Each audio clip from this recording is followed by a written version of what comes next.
மத்திய கிழக்கின் அரசியல் மற்றும் பாதுகாப்பு சூழலை மாற்றக்கூடிய முக்கிய திருப்புமுனையாக அமெரிக்கா ஈரான் இடையிலான புதிய ஒப்பந்தம் பார்க்கப்படுகிறது.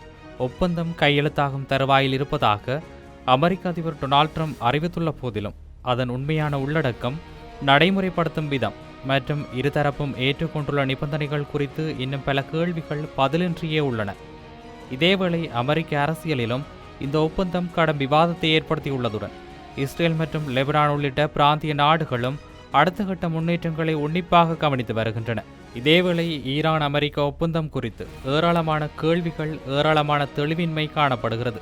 ஏற்கனவே கையெழுத்திட தயாராக ஒரு ஆவணம் காகிதத்தில் இருக்கும் நிலையில் அதில் உண்மையில் என்ன இருக்கிறது என்று யாருக்கும் தெரியவில்லை என்பது சற்று விசித்திரமாக இருக்கிறது. அதன் உள்ளடக்கம் தெளிவாக இல்லை என்பது மட்டுமல்லாமல் இரு தரப்பினரும் ஒப்பந்தத்தின் வெவ்வேறு அம்சங்களை வெவ்வேறு விதமாக விவரிக்கின்றனர். ஈரானிய தரப்பு தனது மொழியில் தெளிவற்ற தன்மையை காட்டியுள்ளது. இன்று வெளியுறவு அமைச்சகத்தின் செய்தி தொடர்பாளர் ஹோர்முஸ் ஜலசந்தியில் வழங்கப்படும் சேவைகளுக்கு ஈரான் கட்டணம் வசூலிக்கும் என்று கூறியிருந்தார்.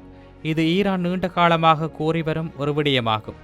மேலும் இது புரிந்துணர்வு ஒப்பந்தத்தில் சேர்க்கப்பட்டுள்ளது என்றும் அது கூறுகிறது.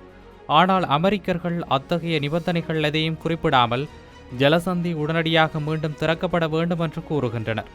ஈரானின் முடக்கப்பட்ட நிதிகளை விடுவிப்பது ஒப்பந்தத்தின் ஒரு ஒருங்கிணைந்த பகுதி என்றும் அந்த செய்தி தொடர்பாளர் கூறியிருந்தார்.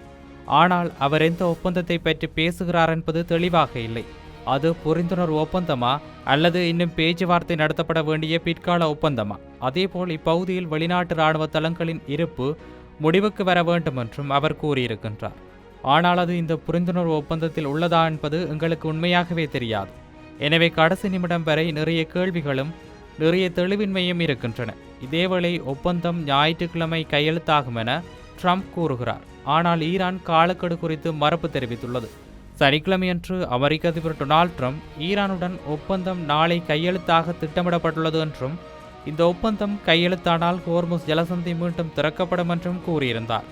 இரு தரப்பினரும் ஒப்பந்த நிபந்தனைகளுக்கு ஒப்புக்கொள்வதற்கு நெருக்கமாக இருப்பதாக தெஹ்ரான் சமிஞ்சை அளித்திருந்தாலும் ஈரானின் இஸ்லாமிய புரட்சிகர காவலர் படை ஞாயிற்றுக்கிழமை கையெழுத்திடும் திட்டங்களை மறுத்ததுடன் அந்த நாளில் ட்ரம்ப் காட்டும் அசாதாரணமான பிடிவாதத்தை விமர்சித்திருக்கின்றது. சமீப நாட்களாக நடைபெற்று வரும் தொடர்ச்சியான ராஜதந்திர நடவடிக்கைகளின் போது அமெரிக்க மற்றும் ஈரானிய அறிக்கைகளில் ஏற்பட்டுள்ள சமீபத்திய கருத்து வேறுபாட்டை இது குறிக்கிறது.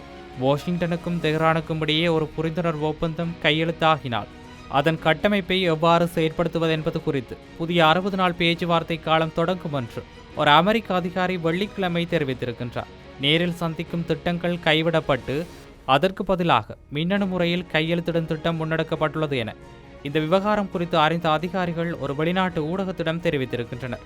தளவாட சவால்கள் காரணமாகவும் பேச்சுவார்த்தை செயல்முறை தடம் புரளச் செய்யக்கூடிய தாமதங்களை தவிர்ப்பதற்காகவும் இந்த முடிவு எடுக்கப்பட்டதாக ஒரு வட்டாரம் தெரிவித்திருக்கின்றது.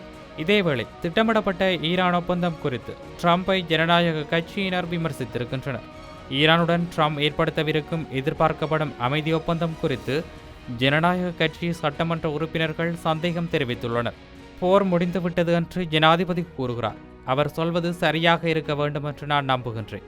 ஆனால் இதை நாங்கள் முன்பே கேட்டிருக்கின்றோம். அதனுடன் பல மீறப்பட்ட வாக்குறுதிகளையும் கேட்டிருக்கின்றோம் என்று கலிபோர்னியாவின் செனட்டர் ஆடம் ஷிப் ஒரு வெளிநாட்டு ஊடகத்திடம் கூறியிருக்கின்றார். அவர் புதிய போர்களை தொடங்கியுள்ளார், ஆனால் செலவுகளை குறைக்கவில்லை. அது அமெரிக்க மக்களை ஆழமாக பாதித்துள்ளது என்றும் அவர் மேலும் கூறியிருந்தார். இதற்கிடையில் காங்கிரஸ் உறுப்பினர் சேத் மவுல்டன் இந்த சாத்தியமான ஒப்பந்தத்தை அடிப்படையில் ஒரு சரணடைதல் ஆவணம் என்று விவரித்தார். இது ஒரு மோசமான ஒப்பந்தம் என்று மவுல்டன் MS நோவிடம் கூறியிருந்தார். இது அடிப்படையில் டொனால்ட் ட்ரம்ப் ஈரானின் உச்ச தலைவரிடம் சரணடைவதற்கான ஒரு ஆவணம். அதாவது இந்த போருக்காக ஏற்கனவே $100 பில்லியன் வரி செலுத்துவோர் பணம் செலவிடப்பட்டுள்ளது. 14 அமெரிக்கர்கள் இறந்துள்ளனர். ஆனால் அவர் இந்த முட்டாள்தனமான போரை தொடங்குவதற்கு முன்பே திறந்திருந்த ஒரு நீர்வழி பாதையை மீண்டும் திறக்கும் ஒரு ஒப்பந்தத்தையே நாம் பெறுகிறோம். இது எப்படி ஒரு வெற்றியாக இருக்க முடியும் என்று அவர் மேலும் கூறியிருக்கின்றார். இது ஒரு புறம் இருக்க, ஒப்பந்தம் நெருங்கிவிட்டதாக ட்ரம்ப் கூறிய நிலையில் குடியரசுக் கட்சி சட்டமன்ற உறுப்பினர்கள் ஈரானை கடுமையாக சாடுகின்றனர். ஈரானுடன் உடனடி ஒப்பந்தம் ஏற்படும் என்ற எதிர்பார்ப்புகள் அதிகரித்து வரும் நிலையில் ட்ரம்பின் குடியரசுக் கட்சி உறுப்பினர்களிடமிருந்து பெரிய அளவில் எதிர்வினை எதுவும் வரவில்லை. இருப்பினும் சில சட்டமன்ற உறுப்பினர்கள் தெஹ்ரான் அணு ஆயுதம் வைத்திருக்க ஒருபோதும் அனுமதிக்கப்படக்கூடாது என்று கூறி அதனை தொடர்ந்து விமர்சித்து வருகின்றனர்.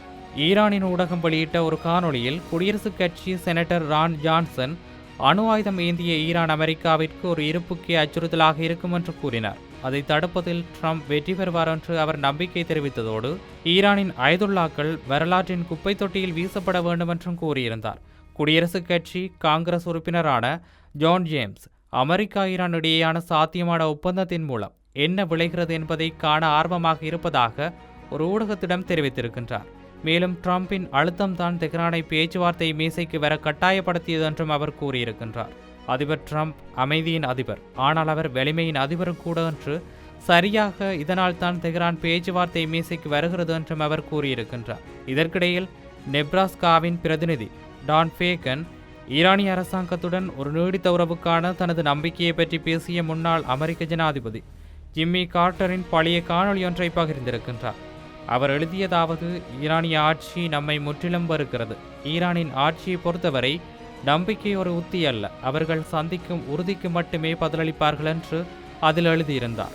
இது இப்படி இருக்க, அமெரிக்காவும் ஈரானும் ஒப்பந்தத்தை நெருங்கும் நிலையில் இஸ்ரேலின் கொடிய தாக்குதல்கள் மீண்டும் நிகழுமோ என லெபனான் அச்சம் கொண்டிருக்கிறது. ஈரான் அமெரிக்க ஒப்பந்தம் குறித்த எதிர்பார்ப்பால் லெபனானில் சற்று பதற்றம் நிலவுகிறது. கடைசியாக அமெரிக்காவும் ஈரானும் போர் நிறுத்த ஒப்பந்தத்திற்கு ஒப்புக்கொண்ட போது லெபனான் அந்த ஒப்பந்தத்தின் ஒரு பகுதியாக இல்லை என்று இஸ்ரேல் கூறியதுடன் 10 நிமிட நேரத்திற்குள் லெபனானில் 100க்கும் மேற்பட்ட இடங்களில் தாக்குதல் நடத்தி அதை மிகவும் தெளிவுபடுத்த முயன்றது. அதுவரையிலான போரில் அதுவே மிகவும் கொடிய நாளாக அமைந்தது. லெபனான் ஈரானின் பாதையில் ஒரு பகுதியாக இல்லை என்றும் அமெரிக்காவும் ஈரானும் என்ன ஒப்பந்தத்திற்கு வந்தாலும் இஸ்ரேலும் லெபனானில் அதன் நடவடிக்கைகளும் அதன் ஒரு பகுதியாக இல்லை என்றும் இஸ்ரேல் செய்தியை அனுப்ப முயன்றதால் லெபனானில் 350க்கும் மேற்பட்டோர் கொல்லப்பட்டனர். மீண்டும் ஒரு முறை தாங்கள் இந்த ஒப்பந்தத்தில் ஒரு தரப்பாக இல்லை என்றும் தாங்கள் பின்வாங்கப் போவதில்லை என்றும் அவர்கள் நிலைப்பாடு எடுப்பார்களோ என்ற கவலை நிலவுகிறது. அதை நாம் களத்தில் கண்டிருக்கின்றோம். நபாதியா நகரத்திலும் அதை சுற்றியுள்ள பகுதிகளிலும் முன்னேற்றங்கள் ஏற்பட்டுள்ளன. அவர்கள் அந்த நகரை சுற்றியுள்ள உயரமான நிலப்பகுதிகளை கைப்பற்றி வருகின்றனர். மேலும் லெபனான் ராணுவம் அந்த மாவட்டத்திலும் அதை சுற்றியுள்ள பகுதிகளிலும் இருந்து குறிப்பாக இன்றிரவு பின்வாங்குவதை நாம் பார்த்திருக்கின்றோம். எனவே இது ஒரு சிறிய கவலையை தூண்டுகிறது. அதாவது அவர்கள் மீது ஒரு விதமான போர் நிறுத்தம் விதிக்கப்படுவதற்கு முன்பு இது ஒரு இஸ்ரேலிய ஆத்திரமூட்டலாகவோ அல்லது மேலும் நிலப்பரப்பை கைப்பற்றுவதற்கான இஸ்ரேலின் இறுதி முயற்சியாகவோ இருக்கலாம் என்ற அச்சமும் நிலவுகிறது. மொத்தத்தில் அமெரிக்க ஈரான் ஒப்பந்தம் அமைதிக்கான புதிய பாதையை திறக்குமா அல்லது புதிய சர்ச்சைகளுக்கும் பிராந்திய பதற்றங்களுக்கும் வழிவகுக்குமா என்பது இன்னும் தெளிவாக தெரியவில்லை. ஒப்பந்தம் கையெழுத்தாகும் நேரம், அதன் இறுதி நிபந்தனைகள் மற்றும் அதை தொடர்ந்து நடைபெறவுள்ள பேச்சுவார்த்தைகள் ஆகியவை மத்திய கிழக்கின் எதிர்கால அரசியல் சமநிலையை தீர்மானிக்கக்கூடிய முக்கிய காரணிகளாக அமையும். அதே நேரம் இஸ்ரேல், லெபனான் மற்றும் அமெரிக்க உள்நாட்டு அரசியல் வட்டாரங்களிலிருந்து எழும் எதிர்வினைகள் இந்த ஒப்பந்தத்தின் வெற்றி அல்லது தோல்வியை நிர்ணயிக்கும் முக்கிய சவால்களாக இருக்கலாம். இது இப்படி இருக்க, மேலும் உலக தரத்தில் என்னவெல்லாம் நடக்கப் போகின்றன என்பதை நாமும் பொறுத்திருந்து பார்க்கலாம்.